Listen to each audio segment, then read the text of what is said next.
ሰላም ጤና ይስጥልን ውድ የሸገር ጆርናል ተከታታዮች፣ ዛሬ የካቲት 30 2018 ዓ.ም በዛሬው መረጃ ሰዓታችን በጀነራል ምግበ ስለቀረበው የጥፋት ድግስና የኢትዮጵያውያን ስጋትን በተመለከተ፣ በደቡብ ወሎ ሀገረ ስብከት በአትሮንስ ማርያም ገዳም ላይ የተፈጸመ ጥቃትና የደረሰው እልቂትን በተመለከተ፣ በጎንደር ከተማ የሰላም ተምሳሌት የነበሩት ኡስታዝ መሐመድ ዘይን በግፍ ስለመገደላቸው፣ እነዚህንና ሌሎች ዝርዝር መረጃዎችን እናደርሳችኋለን።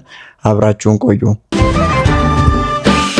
ኢትዮጵያ በታሪኳ አይታ የማታውቀውና በገዛ ልጆቿ መካከል የሚካሄደውን የእርስ በርስ ግጭት መራር ጽዋን መጋቷን ቀጥላለች። ቅዳሜ የካቲት 28 2018 በደቡብ ወሎ ሀገረ ስብከት በመሃል ሳይንት ወረዳ የሚገኘውና የኢትዮጵያ ኦርቶዶክስ ተዋሕዶ ቤተክርስቲያን ተጋድሎና የታሪክ አሻራ በጉልህ የሚታይበት የአትሮንስ ማርያም ገዳም የከባድ መሳሪያ ጥቃት ሰለባ ሆኗል። ይህ ጥቃት በሕዝቡ ዘንድ ከፍተኛ ቁጣንና ጥልቅ ሐዘንን የፈጠረ ሲሆን ለዓመታት የቀጠለው የወንድማማቾች ጦርነት ዋጋው ምን ያህል ከባድና አውዳሚ እየሆነ መምጣቱን በድጋሚ አረጋግጧል። የሸገር ጆርናል የመረጃ ምንጮች እንደገለጹት ጥቃቱ የተፈጸመው የዕለቱ የቅዳሴ ስነ ስርዓት ተጠናቆ ካህናትና ዲያቆናት እንዲሁም ምዕመናን ከቤተ መቅደስ ወጥተው ወደ ደጀ ሰላም በማምራት ላይ ሳሉ ነው። በድንገት በገዳሙ ቅጥር ግቢ ውስጥ የፈነዳው የከባድ መሳሪያ በሰላማዊ አገልጋዮች ላይ ከፍተኛ እልቂትን አድርሷል። በጥቃቱ ሳቢያ 5 የቤተ ክርስቲያን አገልጋዮች ሕይወታቸው ወዲያውኑ ያለፈ ሲሆን 26 የሚሆኑ ኦርቶዶክሳውያን ደግሞ ከቀላል እስከ ከባድ የአካል ጉዳት ደርሶባቸዋል። ሕይወታቸውን ካጡት መካከል የአስተዳዳሪነት ኃላፊነታቸውን በቅርቡ ያስረከቡት የቀድሞ የገዳሙ አስተዳዳሪ፣ 3 ዲያቆናትና አንዲት የገዳሙ አቃቢ እንደሚገኙበት ለማህበረ ቅዱሳን ቴሌቪዥን ከደረሰው መረጃ ለመረዳት ተችሏል። የሟቾች የቀብር ስነ ስርዓት ትናንት የካቲት 29 በገዳሙ ቅጥር ግቢ ውስጥ የተፈጸመ ሲሆን የሁለቱ አስከሬን ደግሞ ወደ ቤተሰቦቻቸው ተሸኝቷል።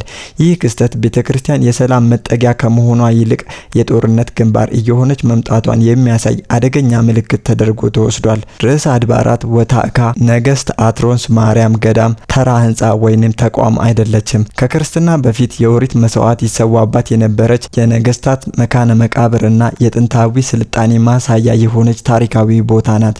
እንዲህ ያለውን የተቀደሰ ስፍራ በከባድ መሳሪያ መደብደብ፣ ንጹሃን አገልጋዮችን መግደል የሃይማኖት ጥሰት ብቻ ሳይሆን የኢትዮጵያን የሺህ ዓመታት የታሪክ ትውፊት የማጥፋት ሙከራ ተደርጎ ይቆጠራል። በጥቃቱ ሳቢያ ከ60 በላይ የሚሆኑ የአብነት ተማሪዎችና አገልጋዮች አካባቢውን ለቀው የተሰደዱ ሲሆን በአሁኑ ወቅት አካባቢው በከፍተኛ የጸጥታ ስጋት ውስጥ ይገኛል።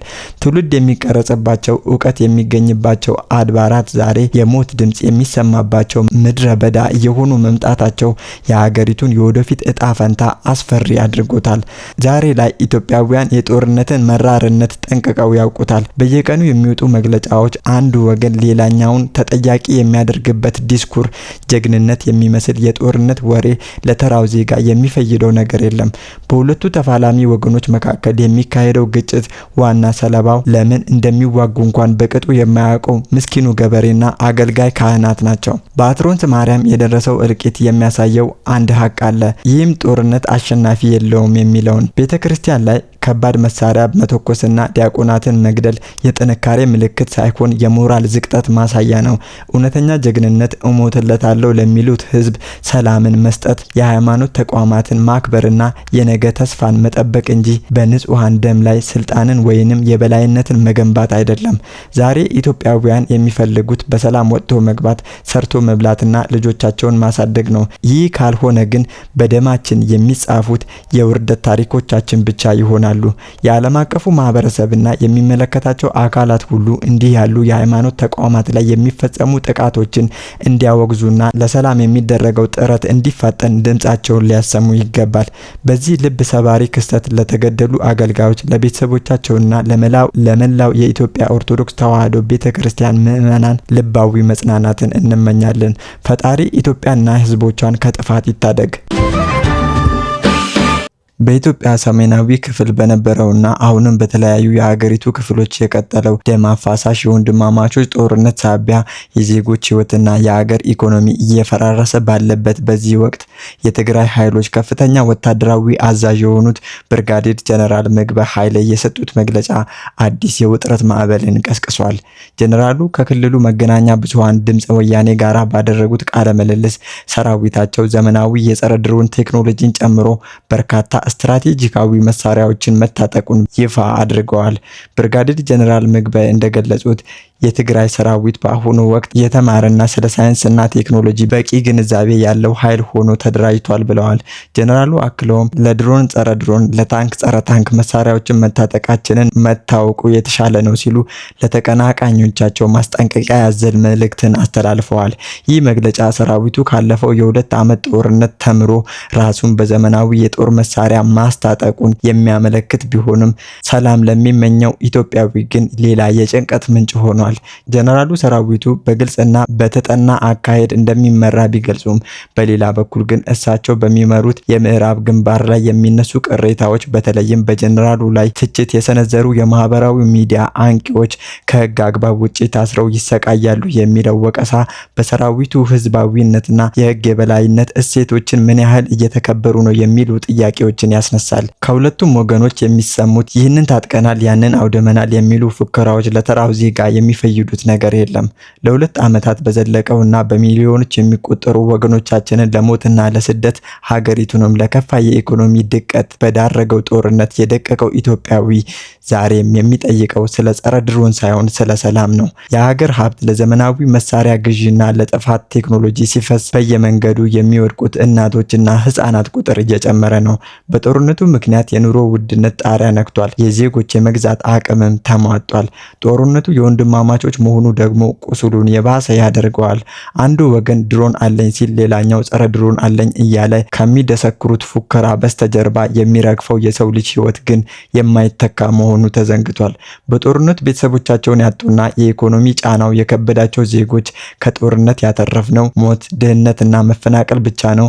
አሁን የሚያስፈልገን የቴክኖሎጂ የበላይነት ሳይሆን የሞራል የበላይነትና የሰላም ድርድር ነው ይላሉ ብርጋዴር ጀነራል ምግበይ። ሰራዊቱ የህዝብ እንጂ የግለሰብ ፍላጎት ማስፈጸሚያ አይደለም ቢሉም እውነተኛ የህዝብ ወገንተኝነት የሚረጋገጠው ህዝቡን ከዳግም ጦርነትና እልቂት በመታደግ ነው። የትግራይም ሆነ የፌዴራል መንግስት የጦርነት አማራጮችን ወደ ጎን ትተው ለዘላቂ ሰላም ቅድሚያ ሊሰጡ ይገባል። ኢትዮጵያ ተጨማሪ ደም የሚፈስበት ጉልበትም ሆነ ለጦር መሳሪያ የምታባክነው ሀብት የላትም።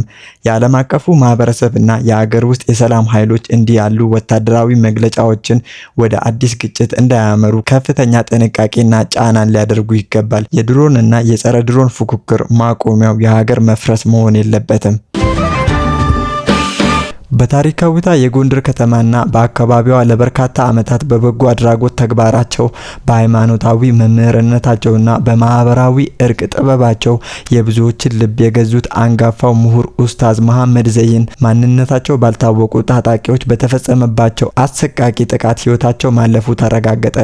ይህ ድርጊት በከተማዋ ነዋሪዎች ዘንድ ከፍተኛ ድንጋጤንና ጥልቅ ሐዘንን የፈጠረ ሲሆን የአንድ ታዋቂ የሃይማኖት አባት ህይወት በገዛ ቤተሰቦቻቸው ፊት መቀጠፉ የሀገሪቱን የጸጥታ ቀውስ አስከፊ ገጽታ ዳግም ለዓለም አረጋግጧል።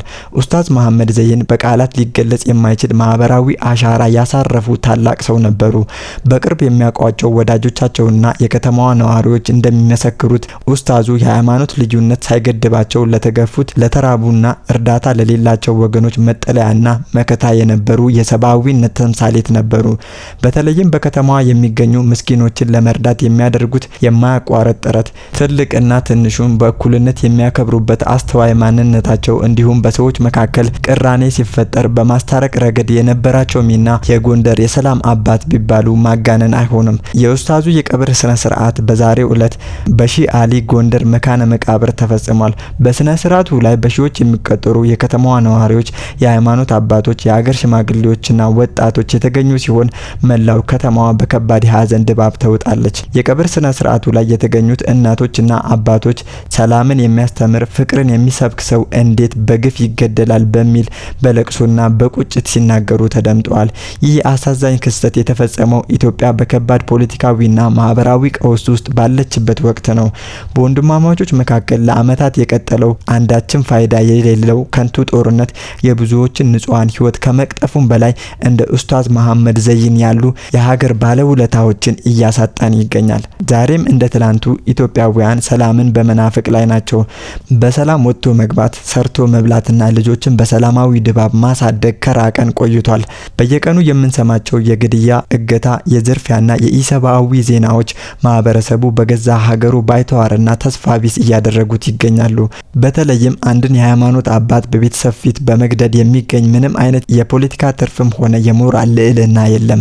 ይልቁንም እንዲህ ያሉ አሳፋሪ ድርጊቶች በማህበረሰቡ ላይ የማይሽር ጠባሳ የሚጥሉና ይቅርታን የሚያርቁ ናቸው።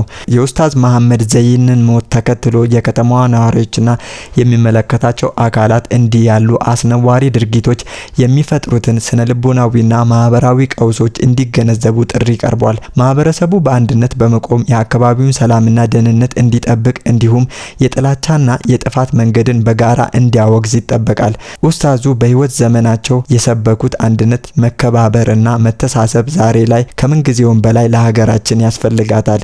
ፈጣሪ ለኡስታዝ መሐመድ ዘይን መልካሙን እረፍት፣ ለቤተሰቦቻቸውና ለወዳጅ ዘመዶቻቸው እንዲሁም ለመላው የጎንደር ህዝብ ደግሞ መጽናናትን ይስጥ። የንጹሃን ደም መፍሰስ ይቁም። ሀገራችን ወደ ቀድሞ ሰላሟ የምትመለስበትን ጊዜ ለማየት ሁላችንም በጋራ መቆም ይኖርብናል። ውድ አድማጭ ተመልካቾቻችን ለዛሬ ያሰናዳንላችሁ መረጃዎቻችን እኚህን ይመስሉ ነበር። አብራችሁን ስለቆያችሁ ከልብ እናመሰግናለን።